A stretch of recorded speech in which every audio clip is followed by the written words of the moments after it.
Right then, let's have a look. Happy Tuesday, guys. Hope you're all doing well. Welcome back to the YouTube channel. I'm going to try and do this like every week, every 10 days, and see where we are. So, today, we're going to be reviewing the Pokemon TCG metagame. I've been doing this the last few weeks. I think it's super interesting. Check out playlimitless.com at the top here if you haven't done so already. Literally all the data you could ever need to jump into the Pokemon TCG metagame, play in tournaments, compete, build decks, get ideas, and yeah, I couldn't recommend it enough if you want to take a game to the next level. Before we start as well, check out my eBay store. I've officially registered as a business, so I'd massively appreciate if you could check me out on there. I do a Yu-Gi-Oh! Only product at the moment, however, Pokemon product is coming soon. So if you want to check out my Twitter, there will be a code for 10% off absolutely everything. So that's only going to last until the 15th, this Friday. So if you want to pick up some Yu-Gi-Oh! Cards for a tournament, get into the game, update your collection, 10% off everything. So yeah, right, that's enough of me. Straight on to today's topic. So we're going to be reviewing the metagame over the weekend. There's been loads of big tournaments, as you can see here. So I've gone to the completed section, and it's brought up all this data here that we can dissect. So we'll start off with the Sunday Open. So this is historically quite a big tournament. If we go into here, we want to check out the metagame. And as you can see, Umbreon Urshifu is up there, 15 players with about 10% of the meta. You do see other decks filter through that have the same sort of archetype that have been registered differently, but we'll check that in a minute. So it looks like Umbreon Urshifu is the most played deck at the moment. Surprise, surprise, it is absolutely fantastic, super strong. Has a good Dragapult matchup as well, which that is quite predominant as well. So we've got 11 decks here, about 8% of the metagame. Delving down a bit, I think that is the only... Oh, one more at the bottom here, so that's about 12 Dragapult decks. Urshifu and Teleon. We've got some Urshifu Moltres. Urshifu Chinchino, which went X2 for. And that's about it. We've got a Zacian Ludicolo list as well, which is quite interesting.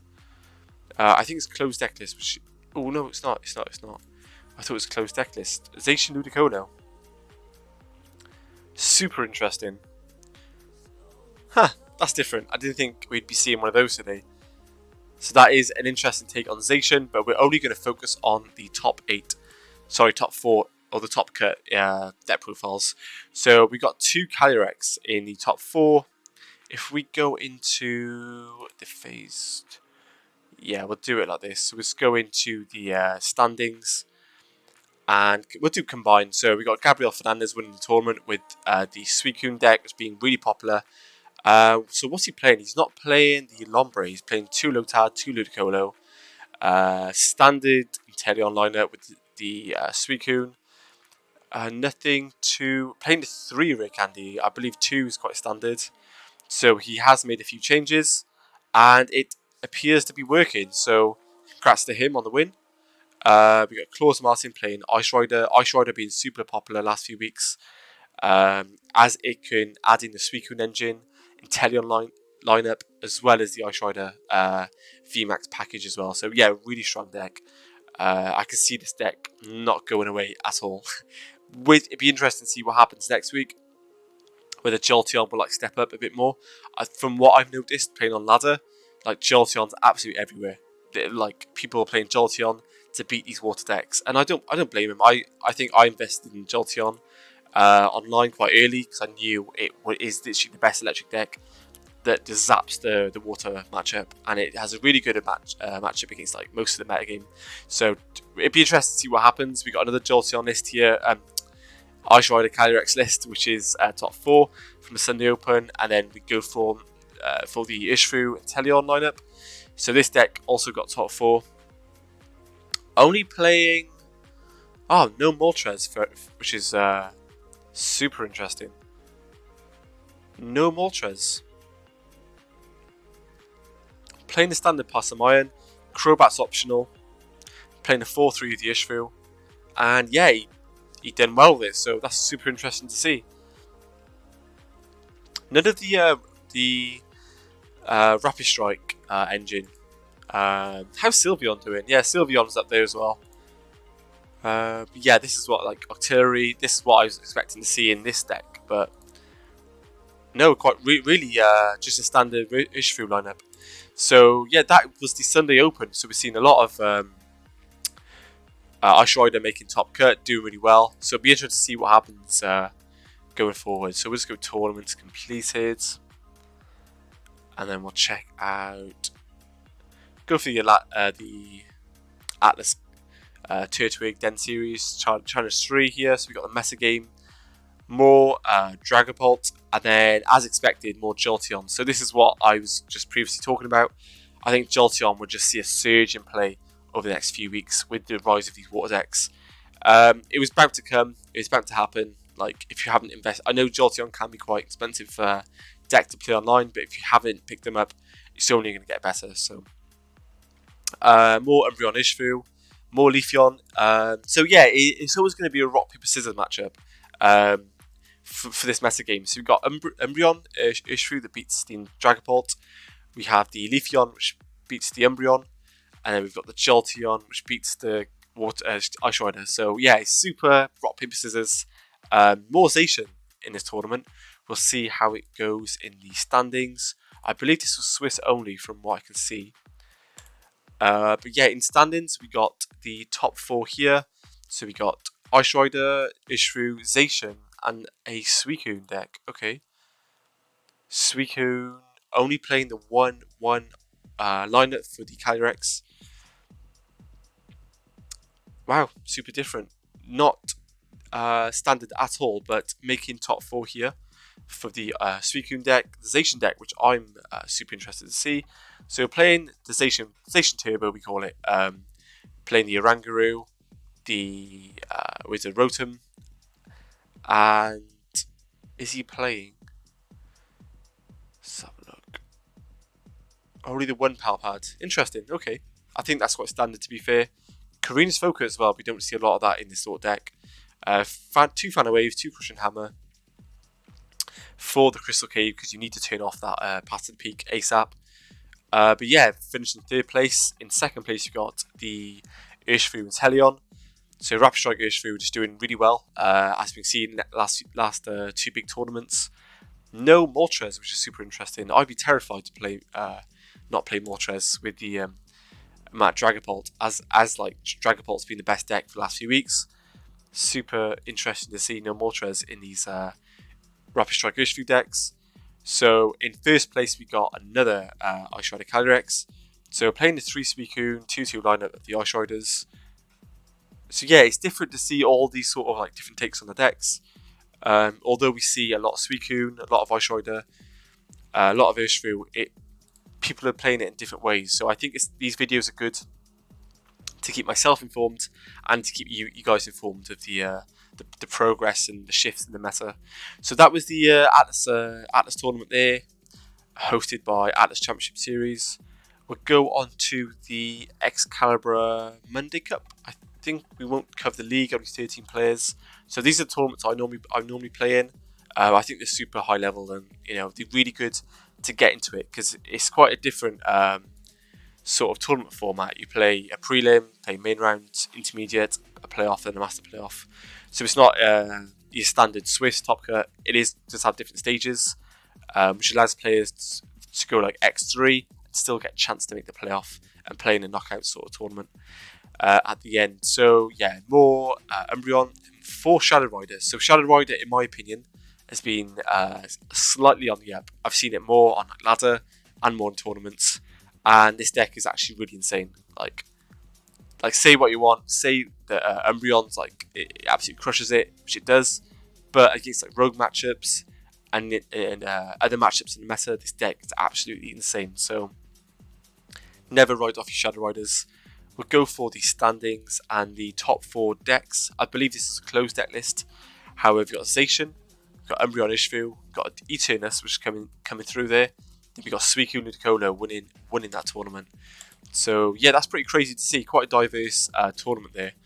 So go for completed, and we'll check out the late night series, which is a cash. I believe it's cash. No, yeah, $200 and a whole bunch of Evolving Skies packs. So we go for the top 16 here, and then we go for the top 8, which got Sylveon, Dragapult, Umbreon Urshifu, Shadow Rider, 2 Umbreon Urshifu, so that's 3 in total, 1 Suicune, 1 Inteleon. And what won the tournament? The grand final was, Gabriel Fernandez again, winning with Suicune. Pretty nuts to see. 3 Umbreon Urshifus in top 8, and only 1 making it to the final and losing to Suicune, which is nuts. So we'll check out Gabriel's list here. So I'm not sure if he's playing the same sort of list. He's playing I think he's exactly the same. No Lombre and the 3 rare candies, right? Which I think it kind of makes sense. My issue when playing this deck, I feel like I see Lotad too early. But like going into the late game, you can just one hit like VMAXs, wait for your opponents to commit loads of resources to the bench, and Suicune can literally just one bang like majority of VMAXs if you opt to go into Ludicolo in the late game, which I think is the correct way to do it. So yeah, this deck winning another tournament, second place deck. We'll have a look. I think this deck's quite standard. It's quite solved. Yeah, 2-3 lineup, the Urshifu's, 2 Crobat, the 3-2. Okay, so normally it's 2-2. I think the Houndour and the Houndoom is like a must-have 4-4. The card's cracked in this deck. Everything else looking pretty standard. So we'll go back to the metagame. So the metagame was 27 Umbreon Urshifus. That's crazy. More Shadow Rider, more Jolteon. People still playing a lot of Zacian. You know, I don't know how I feel about this. I like the deck. I think the deck's absolutely fantastic. I don't know how it has like a tough matchup against like the grindier Inteleon decks. That's what I felt like when I was playing the deck. But Zacian is generically a really broken card, giving you draw power, energy acceleration, and a boss attack, like a crazy Brave Blade attack, all in one card. It's just nuts. And I think while Zacian is in rotation, we're always going to see variants of it. But I'm just surprised it's so popular. Maybe that's just because like how accessible it is. I think with the deck being so cheap and accessible, it was on the ladder before rotation as well. So I think a lot of players coming into the game have access to Zacians. I think Zach Massage explains it quite well on his YouTube channel, so check him out if you haven't already. He does a similar sort of meta-analysis, but he does exact deck lists, like top 10 decks and stuff, so check him out for sure. Jolteon, so the best finish was 12th place, and yeah, playing the 2 Galarian Zigzagoon, I think that's quite standard. 3-4 the Jolteon, which I think, yeah, that's fine. The Cheryl, which is absolutely insane in this deck. Yeah, energies, that's fine. So yeah, quite a standard list here. A deck that I'm terrified of when I play water. And then 25 Dragon Balls. So yeah, super diverse. So this is the top 16. Let's have a look. Anything? Oh, one Corviknight. Making it top 16. Let's have a look at that deck. Has 1 Zacian, Dialga from Celebrations. Okay, didn't expect to see that. Didn't expect to see that at all. I think the metagame sort of hasn't had a chance to develop the Celebration set and add. I think like Mew could have been added, perhaps. I think like Zacian V could have been added in some stuff. I don't expect to like shift the game, but I like little text like the Dialga could come up here and there. So that's super interesting to see. So we got Corviknight VMAX coming in top 16, and then 2 Inteleons. Is that pure Inteleons? It looks like. Yeah, it is. It is literally. That's nuts. So we got Inteleon with like Suicune, Inteleon VMAX. That's pretty crazy to see. So we got 2 Inteleon, Suicune, and then obviously Suicune won the tournament. So that is it for today's episode, guys. I really hope you enjoyed it. Loads and loads of data here. So if you guys want to check out playlimitless.com, loads of data, loads of tournaments you can play in. And if you guys want to see more content like this, I'll be back playing more Pokemon tournaments on my Twitch. If you guys haven't checked out my socials below, feel free to check them out.